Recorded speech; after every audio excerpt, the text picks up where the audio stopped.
দয়ার নবীজি রাস্তা দিয়ে হেঁটে হেঁটে যায়, সেই পথে উম্মে জামিল কাঁটা যে বিছায়। দয়ার নবী রাস্তা দিয়ে হেঁটে হেঁটে যায়, সেই পথে উম্মে জামিল কাঁটা যে বিছায়। রজনী সেদিন উম্মে জামিল জঙ্গলেতে যায়, বিষাক্ত সাপ কাঁটা এনে সেই পথেতে বিছায়। যে পথ দিয়ে দয়ার নবী মসজিদেতে যায়, উম্মে জামিল বিছিয়ে কাঁটা থাকে অপেক্ষায়। বিষাক্ত এই কাঁটা ফুটে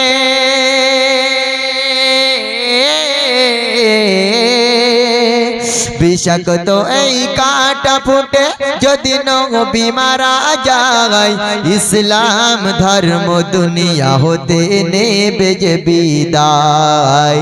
দয়ার নবী গো, দয়ার নবী রাস্তা দিয়ে হেঁটে হেঁটে যায়, সেই পথে উম্মে জামিল কাঁটা যে বিছায়। এই উম্মে জামিল ছিলেন রাসূলের চাচী, রাসূলের চাচী আম্মা। কাফের বেঈমান আবু জেহেল আবু লাহাবের কাছ থেকে টাকা নিয়েছিল, টাকা যে মুহাম্মদকে তোমরা যদি দুনিয়া থেকে বিদায় করে দিতে পারো, তোমাকে এত মুদ্রা দেওয়া হবে, এতটা টাকা, এত ধন সম্পদের মালিক বানানো হবে, তোমার ভাতিজা তোমার ভাইপো মুহাম্মদকে দুনিয়া থেকে জন্মের মতো বিদায় করে দিতে হবে, তাহলে ইসলাম ধর্ম দুনিয়া থেকে বিদায় নেবে। তাই আল্লাহ পাক না সহ্য করতে পেরে ফেরেশতা জিবরাইলকে কি মিসাল দিচ্ছেন কবি ছন্দের ভাষায় বলছেন। আল্লাহ বলে জিবরিল আমিন যাও চলে জামিন, আই নবীর কদম তলে তোমায় ডানা করো শামিল। জিবরিল আমিন বলে নবী আর এগিয়ে যাবেন না, উম্মে জামিল বিছায় কাঁটা আমি বিছাই দুই ডানা। ও গো নূরের নবী ধানের ছবি,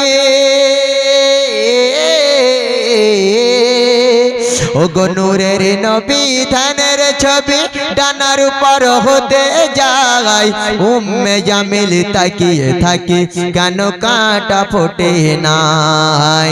দয়ার নবী গো, দয়ার নবী রাস্তা দিয়ে হেঁটে হেঁটে যায়, সেই পথে উম্মে জামিল কাঁটা যে বিছায়। রজনী সেদিন উম্মে জামিল জঙ্গলেতে যায়, বিষাক্ত সাপ কাঁটা এনে সেই পথেতে বিছায়।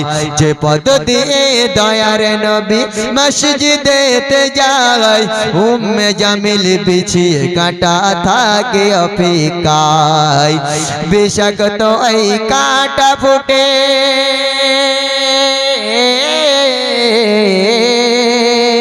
বিষাক্ত এই কাঁটা ফুটে যদি নবী মারা যায়, ইসলাম ধর্ম দুনিয়া হতে নেবে যে বিদায়। দয়ার নবী গো।